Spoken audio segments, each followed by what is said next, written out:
Greetings, all you maniacs of minds and our crimes. Welcome back to another Warframe video. Today, we are going to be talking about Breach Surge Ember. It's pretty freaking potent. It's not like the strongest thing in the universe. It's not gonna like break the game or anything, but it is very, very cool and very fun. So, here is my Ember build. Now, this is the exact same build as this one. Except I swapped out Umbral Vitality for Normal Vitality because I kind of had to. Well, technically, no, I didn't need to, but it really doesn't matter. They have the exact same stats. Now, on this build, I just have Empower because I thought it's useful, and it is. So this build, I have Breach Surge, like I said. So it has a 26-meter radius on this build, and a blind duration of 15 seconds, which is more than enough. Damage multiplier of 2 times, status chance 20%. All that really doesn't matter. I still have Exothermic because the main damage source of Ember is her 4, and dropping energy orbs all over the place is good. Now, I could hear someone screaming, where the hell's your Max Arcane Energize? Are Eidolons fun? No. So there's your answer. No. Anyway, so max efficiency, because yeah, you need it with Ember. So I'm gonna show it really quick here, but I'm also gonna go to Steel Path Mott and show it there. So before I do that, actually, I need to get my passive. I'm just doing this for brevity. Okay, and then I can do that, and then you'll see that it just starts jumping all over the place. Now, this is obviously going to stun lock enemies and cause them to fight each other. However, when I rip away armor, so I have to get my meter up to 90%. It's a lot better in real world missions, trust me.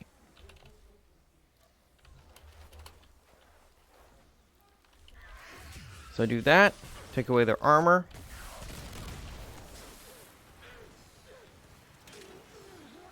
Yeah. Now keep in mind, they're also on fire. They're taking damage over time and all that good stuff.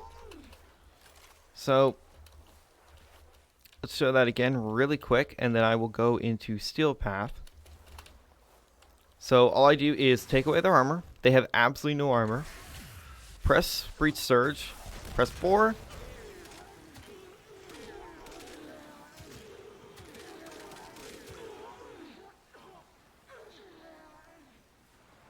I don't know about you, but that seems really, really good. So, like I said, I'm going to go into Steel Path Mott and show it there. Damn it, not that. I don't think the Panzer Phyla adds more damage. It might. I'm not exactly sure on that.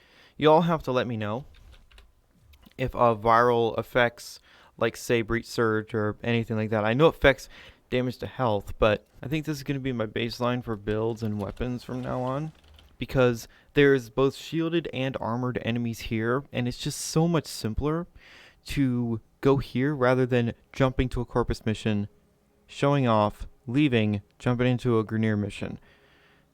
Yeah, anyway. Life support has been cut off. They're trying to choke you out. Hold on. I'm setting auxiliary life support. I got my passive going. I do that. There we go. I still got to build up my my damage reduction. But the thing that this really does really well, as you see, it just blinds them and they can't do anything.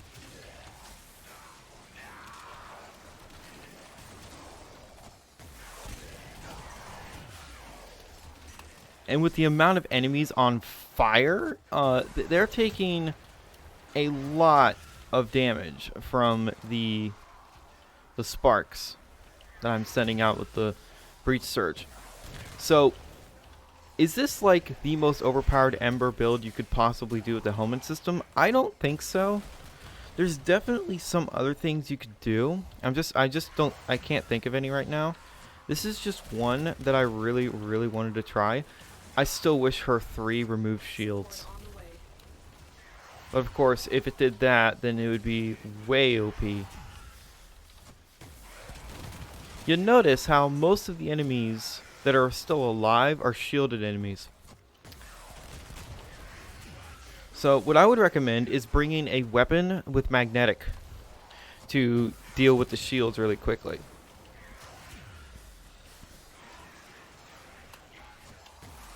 I'm actually doing a Kuva Lich right now to get one of my weapons to have magnetic on it, and I will do a weapon showcase of that once I have it. So yeah, this damage, I mean, it speaks for itself. And also, it's not just the damage of this build. Do you see what's not happening? I'm not being shot at. I'm really not being shot at too much. I say as I get shot at. But because they're just stun locked to absolute shit. There's energy orbs being produced because my 4 is killing they're being killed under the effects of my 4.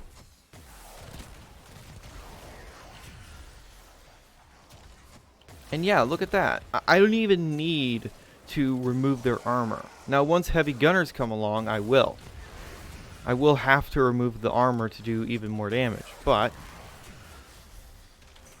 now, this build will even be better if you had a max arcane energize, because then you really would never run out of energy. But as you see, energy is kind of a problem for me. Sometimes. It all depends on RNG. If Exothermic decides to drop more energy orbs for me. But honestly, it's not that big of a problem. Like, energy really is not that big of a problem with Ember. You just kind of have to watch the drain. But, you know. I'm also slamming a lot of enemies with a lot of my 4. I'm really spamming my abilities. But that's what Ember is. She's a caster. She's a caster frame that can also tank, thank God. But, yeah, this build is really, really nice. And I know I'm probably scaring people when I just stop using, when I deactivate my 2, then reactivate it. But here's the thing. The energy drain becomes so goddamn massive that I cannot keep my 2 up. I have to deactivate it.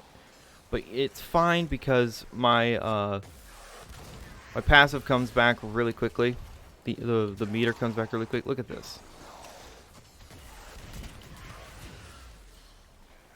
Now, obviously, I only have 100% power strength. But with the amount of enemies on fire, that don't matter. That really don't matter.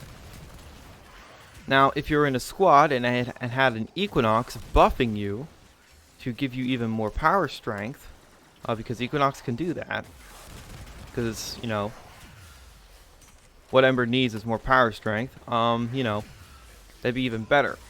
You could also have, say, a Nyx removing enemy shields. 30 seconds left. Alright, I'm in survival.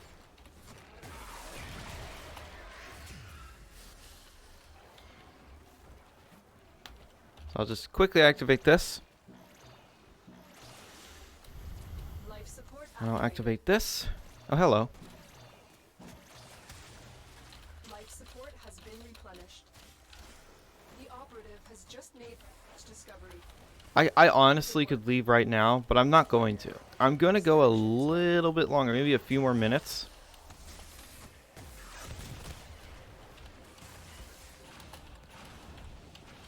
I really need energy. I am just affecting so many enemies with my 4 that the energy drain is a bit ridiculous. But it's okay. No. Prepare for life support.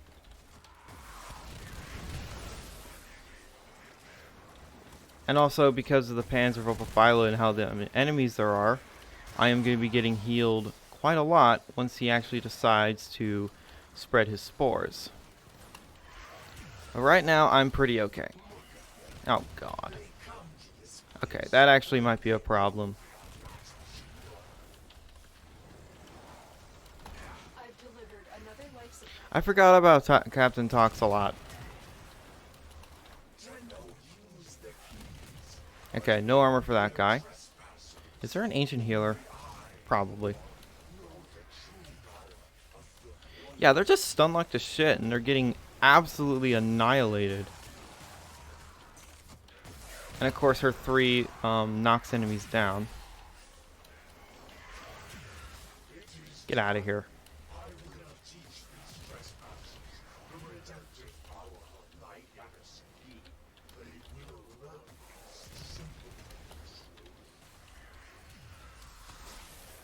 So yeah, I think you guys get it. This build is definitely pretty damn strong. It's not the most insane Ember build, but I mean, because of how Ember works, Breach Surge just works so damn well with her.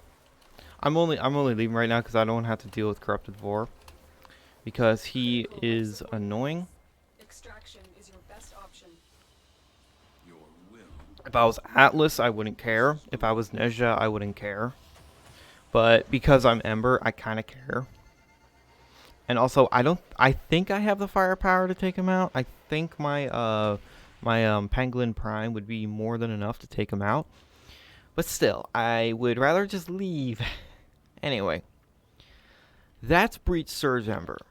She is very good. It is a very good build, and also remember, this is just normal Ember. I don't have Ember Prime, not that that matters. So obviously, you could have more polarities in her. You could put some Forma into her. I didn't, just because this build works so damn well for me that I don't see a point in putting any more Forma into her. Anyway, you're definitely going to want to have as much efficiency as possible, max efficiency with Streamline and Fleeting Expertise, one from the top. Why do that? Because 175 efficiency is the max, and you do not want any lower duration than 95%. You could have more duration because that will allow your 4 to stay on enemies longer, but you're going to be using her force so much, it won't matter. It just will not matter. And you saw all the little projectiles were ticking away and jumping and getting stronger because of how Ember works with Breach Surge. Breach Surge and Ember really work so well together. Even before the helmet system, when I was playing with a friend who was playing a really strong Wisp, I'm talking like 300% power strength Wisp, and I was playing as Ember, and he was casting the Breach Surge in a crowd of enemies that were stripped of armor. And by the way, these were like level 100s on the Kuva Fortress, and affected by my 4, and they just died. They got absolutely ass blasted. They did not last at all. So, and as you saw there in Mott, even if it won't kill enemies, it's going to incapacitate them. They're not going to be able to do anything to you. So, and when you're going against high-level enemies like that can hit you like a truck and are tanks, that is invaluable. The amount of crowd control that Ember has with this build is insane. Also, her DPS right now is insane. Ember is really good. She is just spicy Saren. And there's nothing wrong with being a spicy Saren. Thank you guys so much for watching, and remember, in Trilby, we trust.